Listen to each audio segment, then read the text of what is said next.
You ready to discuss our experience with the maiden voyage of our Helikite? Yes. The next day, after processing the Helikite data, Eric called us into the command center for a debrief on everything that happened during the experiment.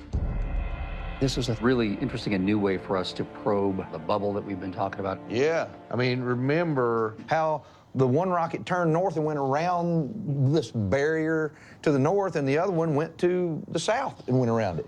I know. Right? Yes. You know, we have a few things to discuss, but I want to start with some information that you have to share, Jim. I guess this is your display, right? Yeah. It's my understanding that you experienced some difficulties with some interference with the drone itself during the experiment with the Helikite. Yeah, let me jump up there.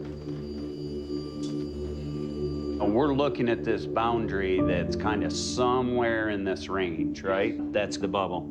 So, Thomas, this is where the Helikite was before you started moving it into the barrier of the bubble. Mm-hmm. So, this is the actual home point of the drone. We get ready to go, and as we start moving the Helikite down into the boundary, all of a sudden, we're seeing this weak satellite signal, which to me is very interesting data because I get 21 satellites, so that's plenty enough GPS satellites, if you will, to take off and fly, no problem. But the actual satellite signals are so low, the drone can't take off. Wow. That's crazy. As soon as the Helikite got into position at the barrier of the bubble, Jim lost connection to 21 satellites. That kept his drone from taking off. Was it the Helikite's interaction with the barrier of the bubble that triggered it? Did you see any of these issues prior to moving the Helikite? No. Something about the Helikite going in, that barrier inside the bubble stimulates it or something, because then I'm having problems once it's in there. Got it. I think whatever this bubble or barrier or dome is, that it's blocking the external signal somehow. And adding to your point, blocking and possibly responsive to what we're doing. That duplicate 1.2 gigahertz signal showed up when that Helikite was exactly on that boundary that we're talking about. It's a good point. Yep. Okay, I have some things to share. I was doing some GPS monitoring on the Helikite platform. Let me bring it up.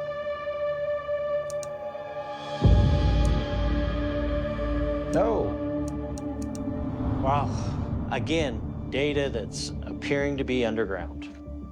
Yeah, here in the Eastfield Canyon, we saw GPS locator points nearly 800 feet into the ground. That's crazy. Isn't that nuts? This really rings some bells for me. Now, just reflect on some of our experiences at the creek. According to the GPS, you're at 5,000 feet underground. That's crazy, man. When we were investigating Dry Gulch Creek in the South Field last year, which is very close to the southern border of the bubble, Eric's GPS tracker reported his position 5,000 feet underground. During a lot of our experiments all over the ranch, we've seen the data from our GPS devices go deep underground. We never knew what to make of it. But did the Helikite experiment help us figure out that it was the barrier of the bubble doing that? So, as if this isn't weird enough, I've got some other things that happened during the... There's more. Oh, there's more. There are some interesting hits in the high-speed cameras that we mounted to our science platform on the Helikite. Okay, so here we have the embossed effect being used to help bring out any movement, anything in through the field of view of the camera. To be clear, this is high speed, 120 frames per second. Let me know if you see anything. Oh, yeah. Look translucent. What'd you see? Movement in the upper middle Okay. to the side. So let's go back. Right there. Okay. We are looking at least four At least instances 4 of dots, this. maybe 5. Yeah. Okay, so let's dive in on this part of the video frame. And so I'll back us up. Okay. Now I'll play through at the normal rate. All right. God. There it is.